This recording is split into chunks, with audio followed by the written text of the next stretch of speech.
अस्सलाम वालेकुम। आज की वीडियो में हम बात करेंगे हज के बारे में। मालूम होना चाहिए कि अल्लाह ताला ने अपनी मेहरबानी से हज भी मालदारों पर फर्ज कर दिया है।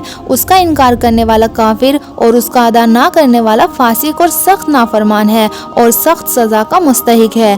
तमाम उम्र में एक दफा उस आदमी पर हज फर्ज हो जाता है जिसको अल्लाह ताला ने इतना माल दिया हो कि अपने वतन से मक्का शरीफ में चला जाए और फिर वहाँ से वतन में आ जाए और अपने बाल बच्चों का खर्च अपने आने तक का दे जाए। हज करने के आदाब। जब कोई शख्स हज को जाना चाहे तो खुदा के सामने सच्ची तौबा करते हुए गुनाहों की माफ़ी मांगे और अगर किसी का कोई हक उसके जिम्मे हो उसको अदा कराए या माफ़ कराए। खालिस अल्लाह को राज़ी करने के लिए हज करे। शोहरत और दिखावे से बचे। हलाल माल हो, क्योंकि हज सारी उम्र में एक मरतबा फ़र्ज होता है और नमाजें दिन रात में 5 मरतबा फ़र्ज होती हैं।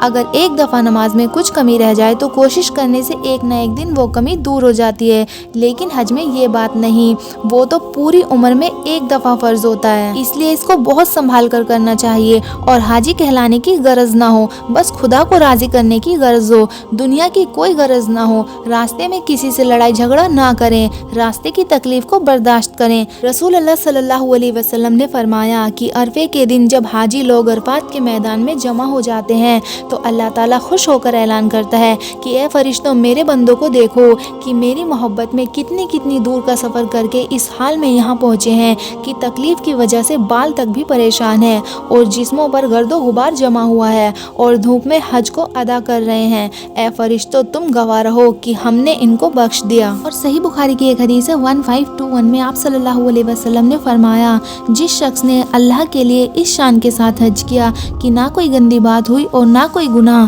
तो वो उस दिन की तरह वापस होगा जैसे उसकी माँ ने उसे जना था। और सही बुखारी की एक हदीस 1773 में रसूलुल्लाह सल्लल्लाहु अलैहि वसल्लम ने फरमाया, एक उम्रे के बाद दूसरा उम्रा दोनों के बीच के गुनाहों का कफ़ारा है और हज मबरूर का बदला जन्नत के सिवा और कुछ नहीं है। और तिर्मिज़ी की एक हदीस में रसूलुल्लाह सल्लल्लाहु अलैहि वसल्लम ने फरमाया, हज और उम्रा एक के बाद दूसरे को अदा करो, इसलिए कि ये दोनों गरीबी और गुनाहों को इस तरह मिटा देते हैं जैसे भट्टी लोहे, सोने और चांदी के मैल को मिटा देती है, और हज मबरूर का बदला सिर्फ जन्नत है। नबी करीम सल्लल्लाहु अलैहि वसल्लम से किसी ने पूछा कि कौन सा काम बेहतर है। आप सल्लल्लाहु अलैहि वसल्लम ने फरमाया कि अल्लाह और उसके रसूल पर ईमान लाना। पूछा गया कि फिर उसके बाद। आप सल्लल्लाहु अलैहि वसल्लम ने फरमाया कि अल्लाह के रास्ते में जिहाद करना।